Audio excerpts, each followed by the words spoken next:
आता पाहूया टॉप 9 महत्त्वाच्या बातम्या। महाडमधील गांधारी नदीला पूर, सावित्री नदी आणि गांधारी नदीचं पाणी वाढू लागल्याने पुराचा धोका वाढला। महाडमधील जनजीवन विस्कळीत। गडचिरोली सिरोंचा तालुक्यात गंभीर पूरस्थिती, जवळपास 200 नागरिक सिरोंचा आलापल्ली राष्ट्रीय महामार्गावरील पुसुकपल्ली नाल्याजवळ अडकले। राष्ट्रीय महामार्गावरील वाहतूक पूर्णपणे ठप्प।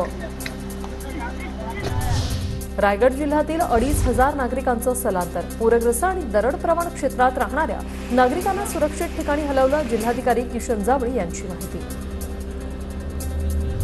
रायगड जिल्ह्यातील पाली खोपोली वाकण रस्ता पाण्याखाली, रस्ता वाहतुकीसाठी बंद, पुराची ड्रोन दृश्य समोर।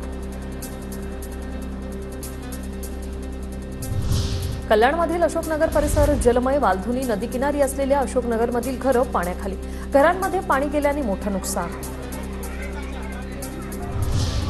बदलापूर शहर आणि ग्रामीण भागाचा संपर्क तुटला, उल्हास नदीकाठचा पेट्रोल पंपही पाण्यात बुडाला। आज 12वीची परीक्षा, मात्र काही ठिकाणी मुसळधार पाऊस, पावसामुळे परीक्षेला जाऊ न शकलेल्या विद्यार्थ्यांची पुन्हा परीक्षा होणार। दीपक केसरकर यांची माहिती।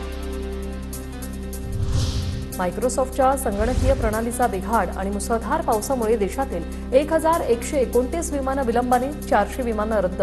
मुंबई आणि बंगळुरू विमानतळावर अधिक परिणाम।